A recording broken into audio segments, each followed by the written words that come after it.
শান্তিনিকেতনের দোল উৎসব একজন নারীর জীবনে অবিচ্ছেদ্য অংশ। দোল মানে কি শুধু রং, না দোল মানে অনুভূতি। দোল মানে ভালোবাসা, স্বাধীনতা আর নতুন করে বাঁচার সাহস। আর আর যদি সেই দোল হয় শান্তিনিকেতনের, তাহলে সেটা শুধু উৎসব নয়, একটা আত্মার মিলন।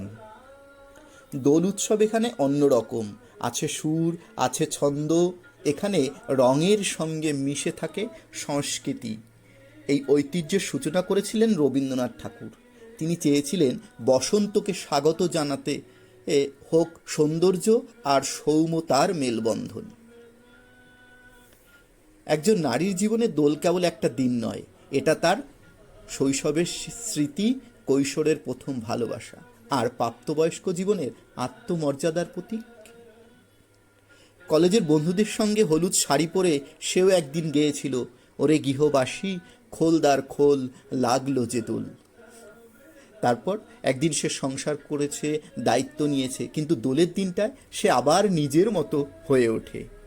বিশ্বভারতীর প্রাঙ্গণে যখন বসন্ত গান ওঠে, তখন একজন নারী শুধু কারো স্ত্রী বা মা নয়, সে একজন স্বতন্ত্র মানুষ।